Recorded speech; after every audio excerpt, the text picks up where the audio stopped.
toute chic. Donc aujourd'hui, Fatem, on parle de la bigamie. Oui. Ok. Bonsoir à toutes et à tous. Le délit de bigamie est notre thème de ce soir. Ok. Alors, qu'est-ce que c'est que la bigamie? Moi, j'essaie d'expliquer un peu avec mon français, voilà. Oui. Mais... Oui, tu l'as si bien expliqué. Donc, le délit de bigamie, c'est le fait d'aller contracter un nouveau mariage alors que nous sommes encore liés avec une autre personne dans les liens d'un autre mariage précédent. Voilà. Ok. Et il y a dame fidèle qui est dans ce cas. Donc, il y a dame fidèle ayant pour mari monsieur Saprofite. Et ils ont contracté un mariage en 2001 avec 4 enfants par la suite. Et il y a monsieur Saprofite toujours qui va contracter second mariage en 2010 avec dame Siablé. Et furieuse, lorsque dame fidèle a appris cette nouvelle, elle veut porter plainte contre son mari, dénoncer le délit de bigamie. Et avant de le faire, elle demande des conseils. Alors dame Siablé... Quel conseil on peut lui donner? Bien, il faut savoir que lorsque vous dénoncez le délit de bigamie, qui est le fait de contracter un nouveau mariage alors qu'on n'a pas encore dissous le premier, c'est un délit en droit. Dans ce cas, votre mari sera poursuivi et emprisonné. Et la peine, c'est de 6 mois jusqu'à 3 ans et payant aussi une amende de 50 000 francs jusqu'à 500 000 francs CFA. Voilà, c'est tout pour ce soir. Ok, d'accord. Maintenant, pour faire simple, comme tu l'as si bien expliqué, le monsieur est déjà marié à dame fidèle. Il va se marier à dame Siablé. Donc, il est dans le délit de bigamie. Okay. Mais lorsque tu décides d'aller porter plainte contre lui, j'ai bien dit qu'ils ont 4 enfants. Lorsqu'on va le poursuivre, j'ai bien dit 6 mois, 3 ans. Il peut faire jusqu'à 3 ans en prison. Mais pendant ces 3 années, qui va s'occuper des enfants puisqu'il ne travaille plus? J'espère qu'elle travaille, cette dernière. Non, même si elle travaille, les charges du ménage. Évidemment. Voilà. Donc, il faut considérer tout ça avant de... Il faut considérer tout ça. Parce qu'il ne s'agit pas de dire non, je suis fâchée, je vais aller porter plainte contre lui, on va te mettre en prison. Quand on finit de le mettre en prison, toi-même, tu vas faire comment? Ok, mais est-ce que le second mariage menace le premier? Puisqu'en Côte d'Ivoire, la bigamie est interdite. Voilà. Le second mariage ne menace même pas le premier.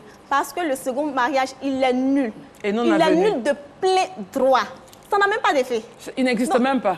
Voilà. Donc, ils ont fait toutes ces réunions de mariage, la portée de la BG. Et puis, ce que je n'ai pas dit et que je vais dire maintenant, c'est que l'officier d'état civil qui a célébré ce mariage, il encourt la même peine que l'auteur du délit de bigamie. La loi me plaît. Voilà. Ah, hier, ça ne te plaisait pas, aujourd'hui, ça me plaît.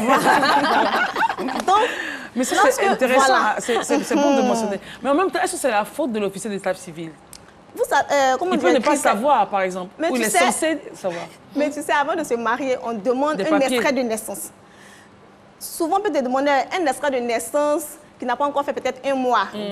Tu vois, non? C'est fait exprès. C'est fait exprès. Du lieu de ta circonscription, donc où tu es né.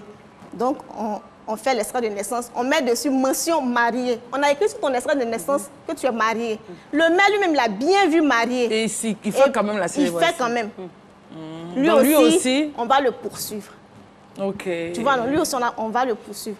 Maintenant, pour une personne qui a intérêt, je prends l'exemple sur moi-même, je veux me marier à M. X.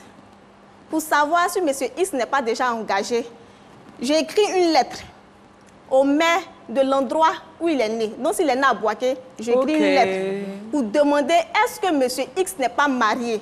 Donc, ils vont me demander pourquoi. Il a dit non, c'est parce qu'on doit se marier. Donc, j'ai écrit. Eux aussi vérifient là-bas. Donc, il faut avoir un intérêt. Tu vois bien, non? Très bien, toi, Christa, tu peux pas te lever pour aller demander si M. X est marié. S'il n'y a pas de choses. Oh. Tu vois.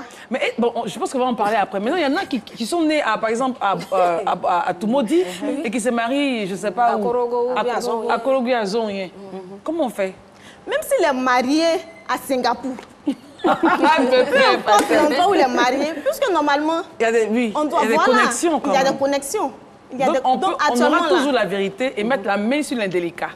Comme on le dit, ça bien, Chokona Chaka, ça va te rattraper. Ça va sortir. Vive la loi.